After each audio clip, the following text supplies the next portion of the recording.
هاي يا حلوين، يا رب تكونوا بألف خير وانتوا بتشوفوا الفيديو ده دلوقتي. تعالوا اكلمكم بسرعة عن كريم التقشير الاقرب لقلبي، وهو كريم ميلانو فري. الكريم ده حرفيا خطير، تحفة يا جماعة. فيه 3 مواد فعالة في التقشير، واول مادة هي الهيدروكينون، ودي موجودة بنسبة 4%، ودي من اكتر المواد المستخدمة في كريمات تفتيح الوجه، ولانها كمان بتحد من ظهور البقع البنية والتصبغات بانواعها. كمان مادة التريتيناين، ودي واحدة من مشتقات فيتامين اي، وبتستخدم في كريمات التقشير الكيميائي عشان تعالج مشكلة فرط التصبغ وتعزيز الكولاجين وتجديد خلايا الجلد. كمان في مادة اسمها فلوسينولون اسيتوناين، المادة دي مضادة للالتهابات، وبتستخدم في كريمات التقشير علشان تخفف من الآثار الجانبية اللي ممكن تحصل زي التهابات البشرة. وملحوظة مهمة جدا يا جماعة، بالرغم من ان مكونات ميلانو فري بتفتح البشرة وبتقشر الجلد بطريقة لطيفة وفيها مضادات التهابات، الا انها ممكن تكون تقيلة على بعض البشرات، وفي بشرات ممكن تتحسس منها، فعشان كده لازم تجربيه على ايدك وعلى المنطقة اللي تحت الودن، حتة صغيرة جدا، وتشوفي حصل التهاب او احمرار او حساسية ما تستخدميهوش على وشك. لو ما حصلش حاجة يبقى تمام، تقدري تستخدميه، ونفس الكلام على ايدك. طيب امتى نستخدم ميلانو فري؟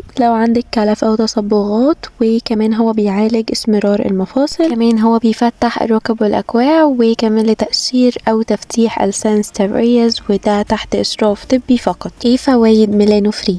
اول حاجة وزي ما قلت، هو بيعالج الكلف العميق او اللي سببته حروق الشمس. كمان هو بيزيل او بيخفف جدا من التصبغات بجميع انواعها زي اثار الحبوب والنمش، بيفتح البشرة وبيوحد لون الجلد، كمان بيخفف من التجاعيد وعلامات الشيخوخة. طريقة الاستخدام بقى، المفروض انه بيستخدم لمدة 4 اسابيع مرة واحدة بالليل بعد تنظيف البشرة بغسول طبي. في الاسبوع الاول هتحطيه على المنطقة اللي عايزة تقشريها، سواء ايدك او وشك، هتاخدي منه كمية مناسبة وتفرديها على المكان بحركة دائرية، وتسيبيه من 10 دقايق ل 30 دقيقة تدريجي. يعني مثلا اليوم الاول في الاسبوع هتصيه 10 دقايق، اليوم التاني 15 دقيقة، وهكذا. بعد المدة بتاعته لازم تشطفيه بمية بس، وبعدين ترطبي. من الاسبوع التاني هتبدأي تسيبيه اكتر من نص ساعة، يعني ممكن توصلي ل 60 دقيقة كاملة. الاسبوع التالت والرابع برضو هتسيبيه ساعة، لو عايزة انك تسيبيه اكتر مفيش مشكلة، انك هتبقي استخدمتيه فترة فخلاص بشرتك اتعودت عليه. المهم ما تكونيش حاسة بأي حساسية او التهاب. وزي ما قلت بتشطفيه بمية بعد ما المدة بتاعته بتخلص، وبعدين بترطبي بكريم بانسينول او اي مرطب طبي، وبعد شهر من الاستخدام بتوقفيه تدريجي برضو، ما تقطعيهوش مرة واحدة. ملحوظة مهمة جدا، في المدة اللي بتقشري فيها حاولي ما تتعرضيش لشمس مباشرة، وضروري ما تنزليش من غير الصن بلوك. حاجة كمان مهمة، وهي انك